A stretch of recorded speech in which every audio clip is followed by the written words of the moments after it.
After getting engaged to Steven for 3 months, he went through 4 girlfriends in a row. On the day we broke up, I was drunk and randomly picked the most handsome guy from a group of male models. You're with me tonight. The next morning, I was shocked to see a dragon tattoo on the man's left wrist.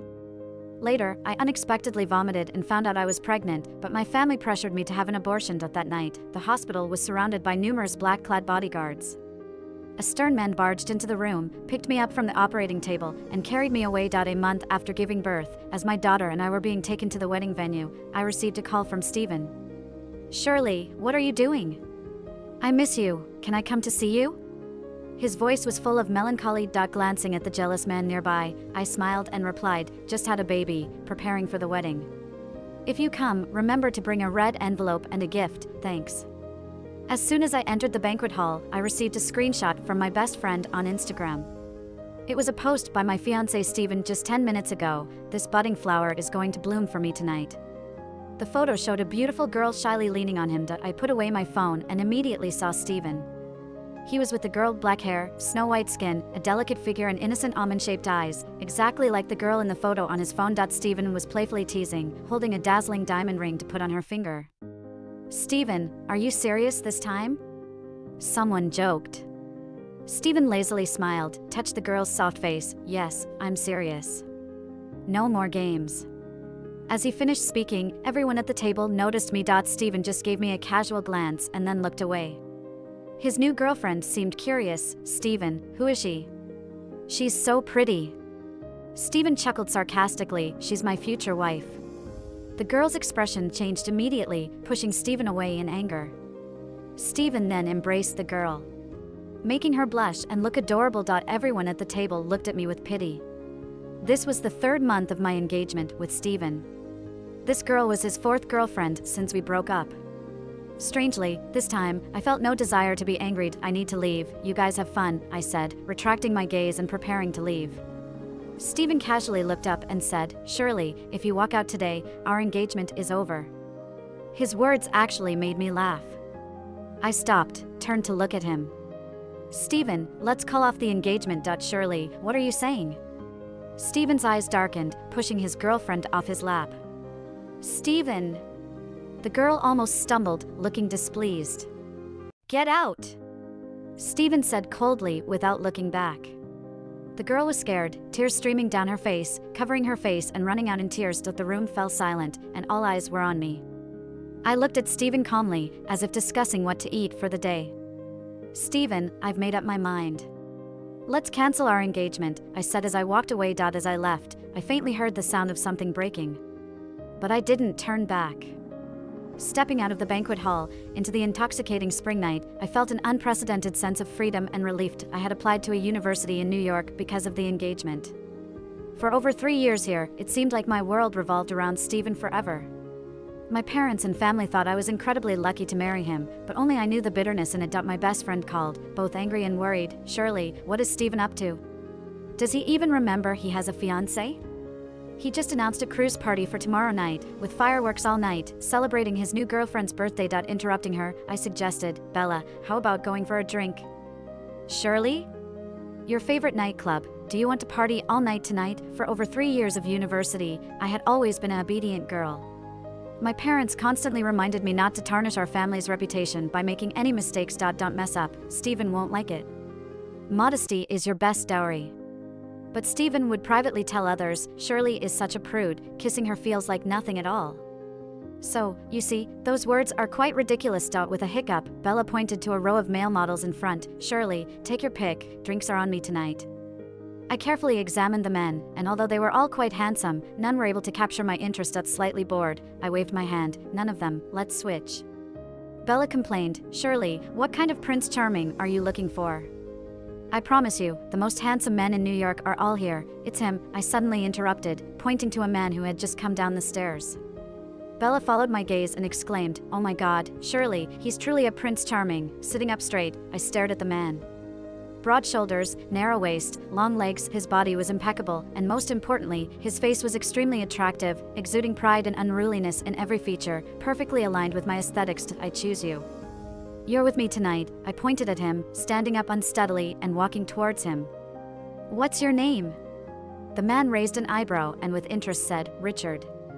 In that moment, I didn't notice the few people behind Richard quietly moving away. Will you come with me? Richard's lips curled into a playful smile. "Miss Shirley, I'm at your service." I reached out my hand to him, and Richard looked at the engagement ring on my left ring finger. Engaged?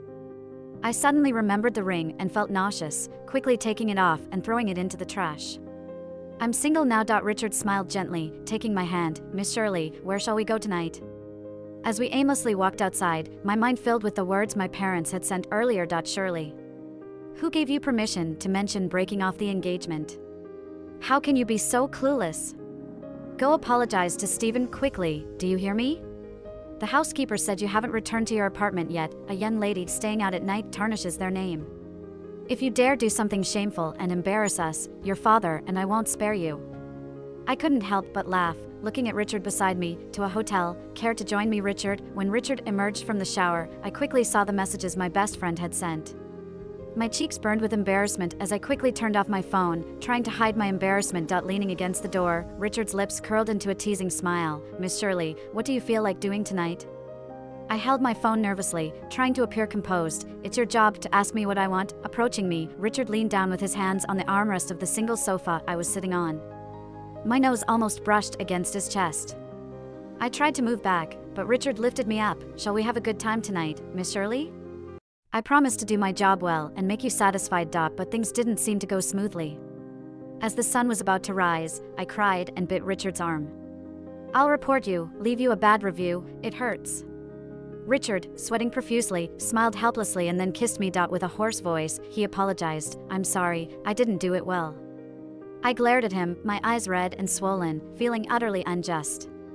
Richard kissed my teary eyes, and I could see a hint of tenderness in his gaze. Perhaps because it was the first time I had indulged myself in such a way, I didn't sleep soundly.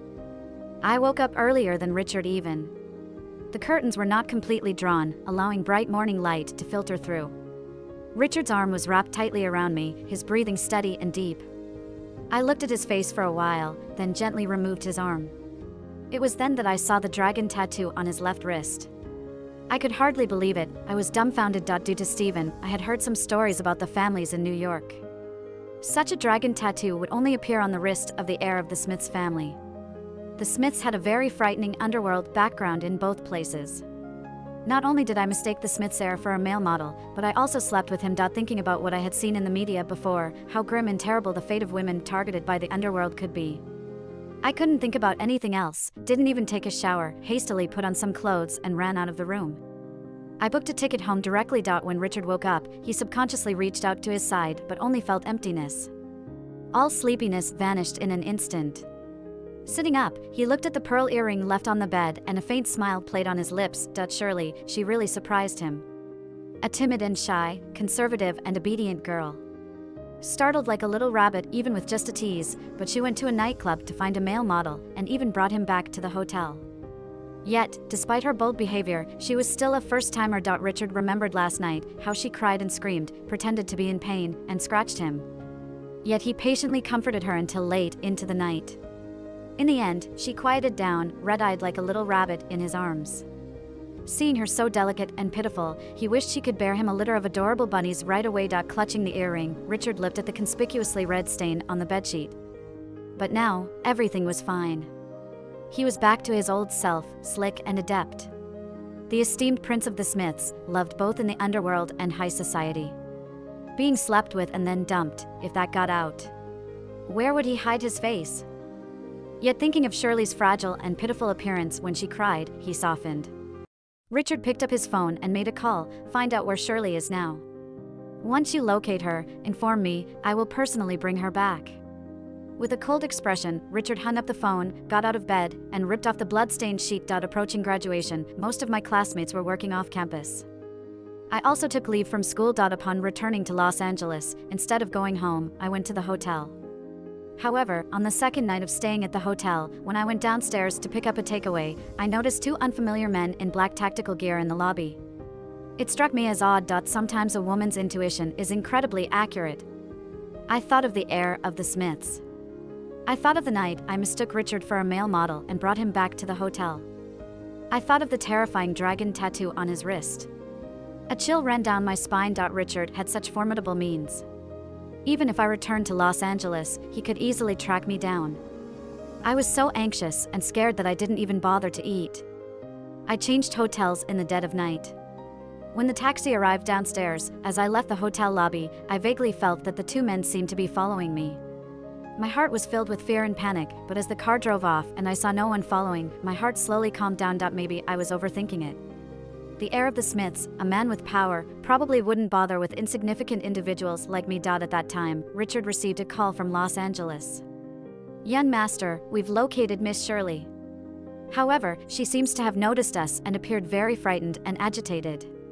She changed hotels suddenly and almost fell when she got into a car.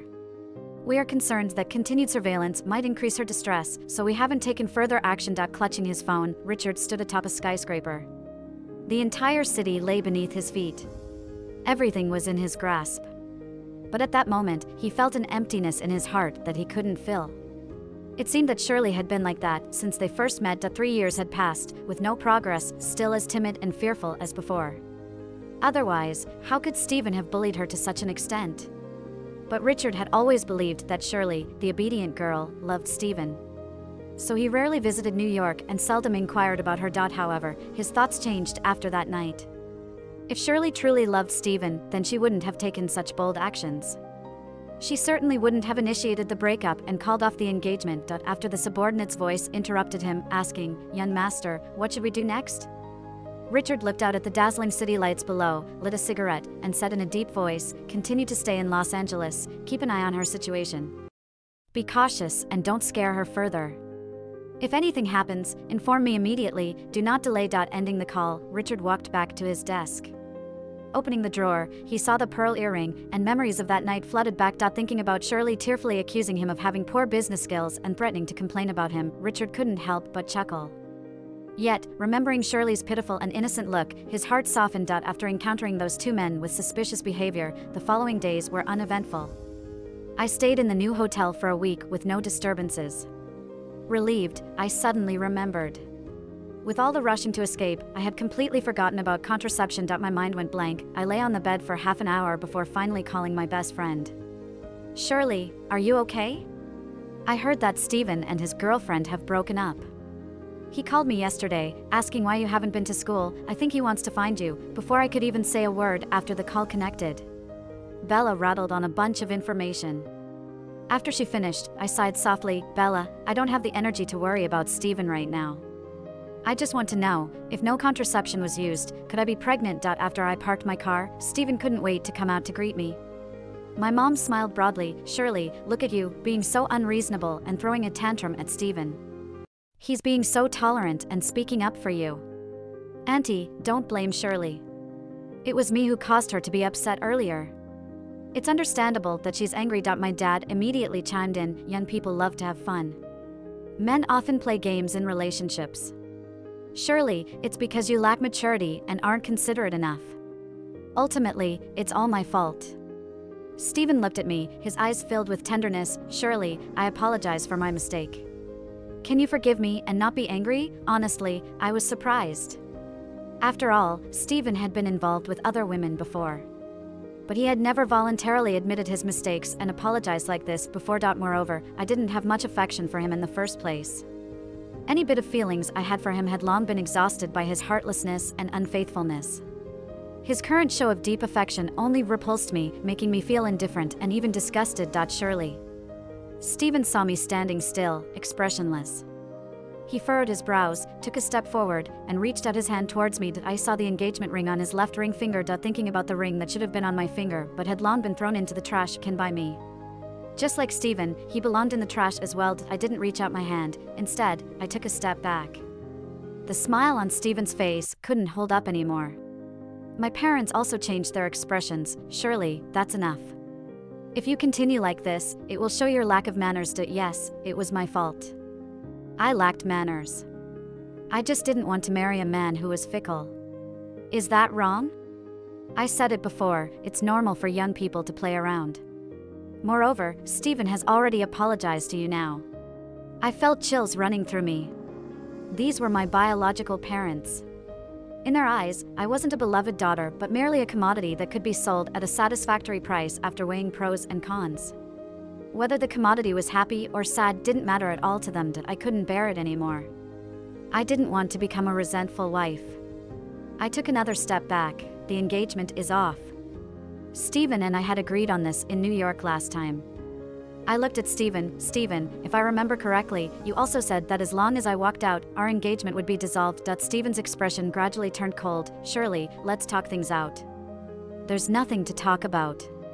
Stephen, with your background, Shirley can't measure up to you. Shirley. My mom angrily grabbed my arm. You're being so stubborn.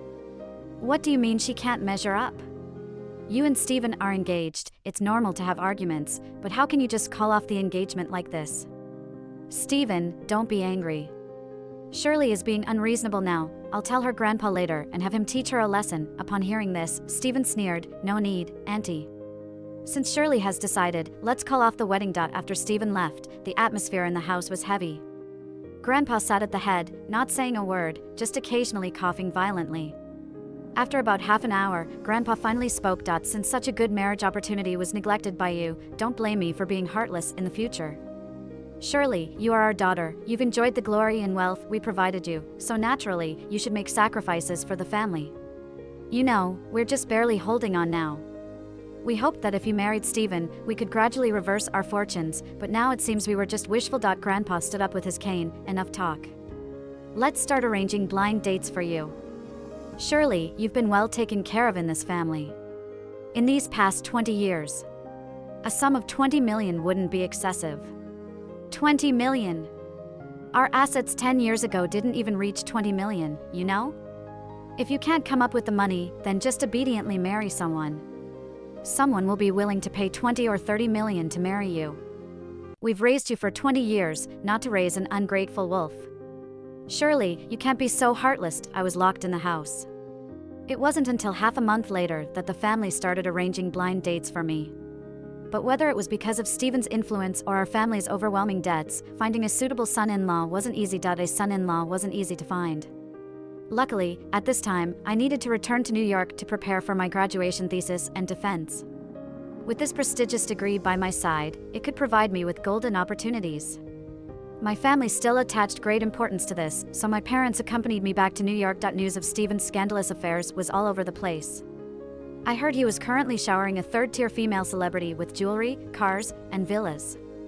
Upon learning this, my parents scolded me several times, even getting physical one time. Seeing the finger imprints on my face, Bella was trembling with anger. Shirley, cut ties with them. Such parents are worse than animals.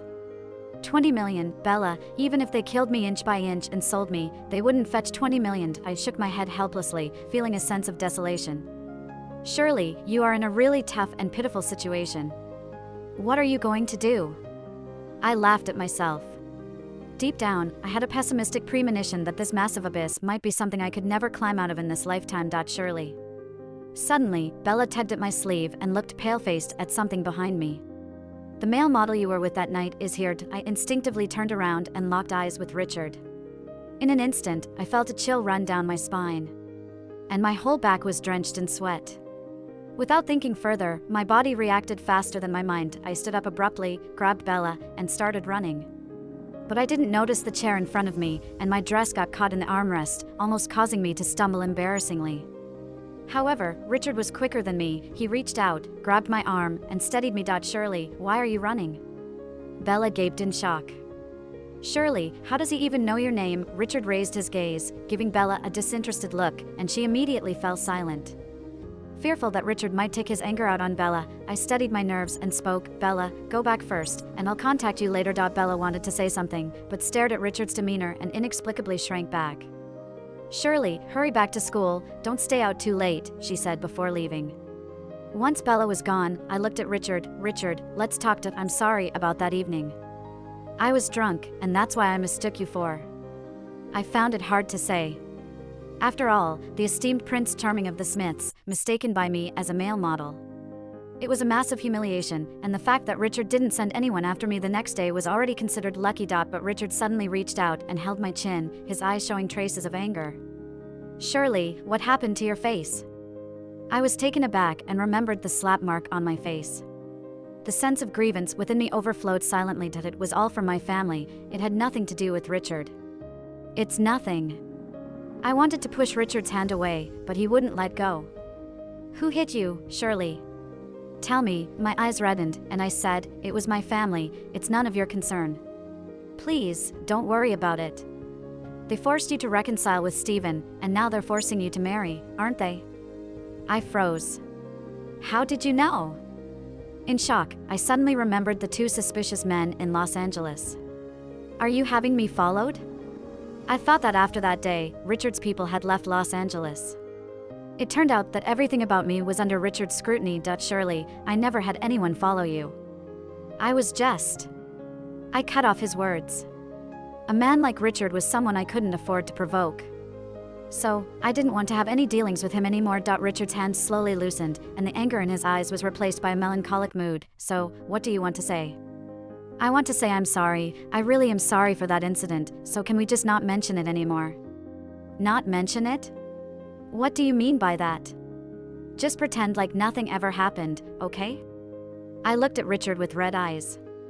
Dealing with all the messy stuff at home had drained me, and I really didn't have the energy to deal with Richard anymore. Richard didn't say anything, but his expression was grim. I gritted my teeth and spoke again. If you want to retaliate against me, then go ahead, I accept it. Retaliate against you? Richard seemed to chuckle in exasperation, but after the chuckle, a hint of loneliness flickered in his eyes. Shirley, do you really want to distance yourself from me? I slowly nodded. I just hoped he would let me go. He didn't say anything further, just raised his hand again. I thought he was going to hit me, so I instinctively turned my face away. But his fingers lightly landed on the mark on my cheek. Shirley, you're still the same as before, nothing has changed. You look timid and weak, yet rebellious and brave. I looked at him in surprise. Richard? Richard chuckled self-deprecatingly. I must be crazy, Shirley. Only a fool would continue to be so infatuated with her. Knowing she was engaged, knowing she had a suitor, yet unable to let go. Only a fool would entertain thoughts of marrying her after that night. But she never liked him from the start, never even noticed him. She didn't even remember interacting with him. But he couldn't help but worry about her, feel pain for her. Seeing the wounds on her face made him almost want to kill someone. But she didn't need it. Richard's hand slipped from my face, retreating a step back, and he gave me one last look. Shirley, you better pray that you'll have a good life in the future. I didn't quite understand the meaning of Richard's words, but he didn't finish his sentence. Richard averted his gaze, turned and left without looking back. If Shirley lived well, he might slowly forget about her. But if she didn't fare well, if she was bullied, his heart would inevitably still think of her. But for him, this was a form of self-inflicted anguish. Because his longing and worry for Shirley, this foolish woman, was unnecessary. On the way back to school, I received a series of messages from Bella. Hey Shirley, a male model, how can he have such a strong presence? I get scared just by him looking at me. What did he want from you? Did he want to continue or blackmail you? But Shirley, he looked really handsome when he rescued you just now. I looked at the messages, feeling both amused and exasperated. But my ties with Richard had been completely severed, so I replied to Bella with just one sentence. It's all settled now, let's not talk about this anymore, darling. It's over, but it's really a pity. I looked at the screen of my phone. For some reason, I thought of Richard's figure as he left. The Prince Charming, who stood aloof, had moments of desolation too. Time passed quickly. At another charity banquet in New York, my parents somehow managed to get an invitation. They had high hopes of promoting me there. They even spent a fortune to buy me a designer dress. However, the banquet had barely begun when the waiters served fresh sashimi, and I couldn't stand the fishy smell. I promptly vomited on the spot. The host, fearing that there was an issue with the food or drinks, immediately called an ambulance to take me to the hospital. But no one expected that I wasn't vomiting due to eating contaminated food. I was actually pregnant. The fetus was almost 7 weeks old. I never imagined I would end up in such a situation. Looking back now, the bleeding from before was probably just minor bleeding in the early stages of pregnancy, but I mistook it for my period. This child was Richard's. I couldn't bear to think about what your family would do if they found out I was carrying Richard's child. They would shamelessly attack and try to extract a piece of flesh from Richard. Shirley, whose child is this? I chuckled lightly. I had a breakup with Steven before. Feeling upset, I went out for drinks, got drunk, and didn't even know who that person was. My dad was furious and slapped me twice. Shirley, you've truly disgraced me. This child must be aborted immediately, and this incident must not be made public. If people find out you got pregnant out of wedlock and had an abortion, no man will pay a good price to marry you. Tears fell as I laughed. If you're ashamed of me, then just sever the father-daughter relationship. Have I brought you up in vain for 20 years? I suggest you bury that thought and get the surgery done quickly, get your diploma and go back to Los Angeles to get married. I didn't respond, but I resolved in my heart. This time, no matter what, I had to find a way to escape from this family. I was transferred to a private hospital in New York overnight. The surgery was scheduled to begin at 8 p.m., choosing a private hospital ensured privacy. However, no one expected that just as I was being pushed into the operating room, dozens of luxury cars would suddenly drive into the hospital. At the forefront was a Hummer with dual plates. Numerous black-clad bodyguards rushed out of the cars and surrounded the building where I was dealt with a grave expression. Richard brandished a gun and kicked open the slightly ajar door of the operating room. The doctor who was about to administer the anesthesia was so scared he dropped the needle. I sat up in shock, but Richard had already walked to the bedside with a cold expression and directly lifted me up. No one dared to stop him. Outside the door stood 2 rows of bodyguards holding guns. My parents were so scared their legs went weak, and they couldn't even stand seeing Richard carrying me out. My dad finally managed to stand up, about to speak, but as Richard lifted his gaze, my dad fell silent and shrank into the corner of the wall. Did you two force her to get rid of the child? My dad refused to speak and nudged my mom to answer. Yes, no, we were just thinking of Shirley's well-being. After all, she is young. It wouldn't sound good to say she got pregnant out of wedlock. Yes, a girl's reputation is everything. Richard looked down at me, and I was still stuck in the sudden turn of events, unable to come to my senses. Richard's tone was lax, his voice soft, but to anyone's ears, it sent shivers down their spine. You, sir, Shirley is our daughter. How could we mistreat her? Mistreatment or not, I know very well. Richard carried me, taking a step forward.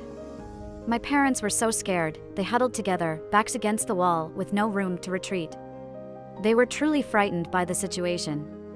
After all, Richard's bodyguards were armed, and everyone seemed poised, not like they were just bluffing. We won't dare anymore, we truly won't anymore. Shirley will have no connection with you in the future. She will be my wife, the Smith's lady, the future mistress. My dad suddenly widened his eyes.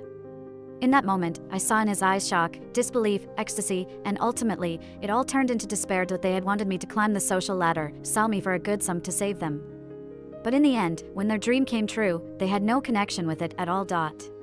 During the car ride, perhaps due to pregnancy-induced drowsiness, or perhaps due to the exhausting events of the day, I fell asleep in Richard's arms. So it wasn't until the car stopped that I wearily opened my eyes. Outside the car window was a brightly lit place, a massive mansion perched on a hill like a palace. Where is this? Our home. Richard lowered his head, gently kissed my forehead. Are you still tired? If you are, you can go back to sleep. I had intended to reply, but I just nodded and closed my eyes, falling asleep again. Richard sighed, picked me up and got out of the car. He carried me into the main building and up to the bedroom on the 2nd floor. I slept deeply, completely unaware of my surroundings. Richard stayed in the room for a while before heading downstairs. The butler had gathered all the house staff, bodyguards, and other employees in the house. Richard glanced at everyone before speaking seriously. She is my future wife, the future mistress of the Smiths. Everyone was taken aback by his words, but they all obediently held their breath and listened to Richard speak. Treat her the way you treat me. If she wakes up, inform me immediately. After he finished speaking, Richard extended his hand for his coat and walked out, saying, "Get the car ready, I'm going to see grandfather now." That night I slept deeply, as if I had never experienced such a comfortable sleep in my 20 years of life. When I woke up, it was almost 9 o'clock. This was a completely unfamiliar environment. Strangely, I didn't feel any resistance or discomfort. After getting up and freshening up, I randomly picked a new dress from the wardrobe and went downstairs. I found Richard sitting downstairs. When he saw me coming down, he didn't get up, but continued sitting there. Go eat something. Have you eaten? Yes, I have, he replied, then diverted his gaze back to the newspaper. I couldn't shake the feeling that he didn't look very well. He seemed worn out and there were dark circles under his eyes. Even though he had a strong constitution, he couldn't bear the ordeal he went through last night. He had received a punishment from his grandfather, knelt downstairs all night until 6 in the morning. Despite his sturdy physique, the ordeal had taken its toll on him. Both his legs were almost useless. Yet, even if he had to lose both legs, he would willingly do so. Although he was used to being arrogant since childhood, for the first time, he felt uncertain about the outcome. He couldn't help but glance towards the restaurant. Shirley was sitting there, eating her breakfast with a gentle demeanor. Her profile looked incredibly obedient. Richard's heart softened almost to the point of melting. It was this kind of girl who stole his heart, yet refused to be with him. But he had no way to force her.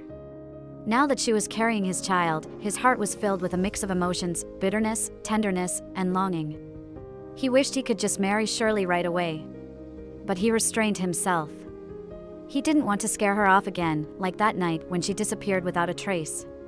Richard couldn't bear to watch the person he loved walk away from him, knowing he couldn't stop her. Richard took me back to the Smiths' mansion to meet his grandfather. The formidable figure I had heard about turned out to be a kind and gentle old man in my eyes. It was only after meeting his grandfather that I learned Richard had knelt all night because of me. He had always been proud and never bowed down until that moment. His grandfather sighed. I knew that if I didn't agree, he would have argued with me until the end, damaging our relationship. So I decided to give in. I understand now why he likes you. I, however, couldn't fathom why Richard and I had crossed paths due to a mistake that night. I didn't believe for a second that he fell in love with me because of that one night. But regardless, my perception of Richard had undergone a massive transformation. Thinking back to that morning when Richard sat without getting up, I had inwardly commented on his prince-like demeanor. Now I realized it was probably because his legs were hurting too much for him to stand up. It had been 2 or 3 days since then, and Richard still felt uncomfortable walking at times. Coming out of his grandfather's study, I couldn't help but gently pull Richard's sleeve. "Are your legs still hurting?" Richard looked down at my hand holding his sleeve, and after a while, he spoke. "It's much better, but it still hurts to walk." "Have you applied the ointment?" "I keep forgetting, didn't apply on time." "Then I will remind you to apply it regularly from now on." Richard's lips curved slightly, and as I let go of his hand, he suddenly held onto my fingers. "Okay, then you remind me every day." However, daily reminders turned into me applying the ointment for him 3 times a day. I realized he was pushing his luck. He even sweet-talked me into it and initiated a kiss. When I was 5 months pregnant, my relationship with Richard had progressed significantly. When I invited Bella to our house, she thought she was dreaming. Only when Richard went to his study, she held my arm with sparkling eyes and said, "Shirley, you slept with the Prince of the Smiths that night. You're my friend, and you hit the jackpot by picking the prince. When will I ever have such luck? Tell me, is he extraordinary in bed 7 times in one night?" I laughed at her comment and teased her. "Don't choke yourself. I thought you were my best friend, but you kept this from me for so long." I was both amused and touched, and I hugged her gently. "Bella, since I came to New York, you've been my only friend, and you'll always be my best and most cherished friend. No matter what I was before or what I become, this will never change." "You're so annoying, Bella, suddenly being so sentimental. It makes me want to cry too." As tears fell, Bella joined in. Richard, hearing the commotion, came down and was startled to see us crying. Worried, he asked if something was wrong. After reassuring him that everything was okay, he held me close. Richard, holding our daughter, stood there not looking pleased. I smiled reassuringly, squeezing his hand to comfort him. "I'm fine, Richard. Bella and I were just having a joyful moment." "Are you sure? Did he upset you?" We hadn't yet determined the baby's gender, but Richard believed it was a boy because of my pregnancy symptoms. He didn't fancy the idea of having a son and had always expressed his desire for a daughter who looked just like me. "Yuri behaving well today?" I cast a playful glance at Richard, as he kept saying our baby was a naughty boy, which wasn't a term of endearment. I was about to snap back when Bella abruptly left, exclaiming how smitten we were with each other. Looking at Bella running off, I couldn't help but laugh. It felt like I had suddenly gained the best friendship and love overnight. Hold off on her visits. After putting our daughter in the stroller, Richard hugged me tightly, jokingly saying, "Whenever she's here, you only pay attention to her and ignore me. You can't be biased." Have I been biased? Then kiss me, Shirley, kiss me seriously. Don't just pretend. Faced with the man in front of me, I gently cupped his handsome face and looked into his obsidian eyes. Deep within those dark orbs, I saw only myself. Feeling a surge of sweetness, I leaned in and kissed him. Richard's hands threaded through my hair, tightening as the kiss deepened. I gave birth to a daughter who had my eyes and mouth, but features resembling Richard's. When she turned 1 month old, we had a wedding ceremony in the Maldives. Just before the wedding began, I unexpectedly received a call from Stephen. Richard, slightly jealous, stood by holding our daughter, watching me closely. I smiled and reassured him, gripping his hand. I picked up the phone. Stephen, what's up? Where are you? I miss you, can I come to see you? Stephen's voice sounded melancholic. I held Richard's hand tighter, preventing him from pulling away. After a few attempts, he let me hold his hand. I hadn't expected any of this, yet a distant memory sprung up. I remember that Bella and I analyzed the situation for a long time. In the end, we concluded that this man was really scary and we should stay away from him.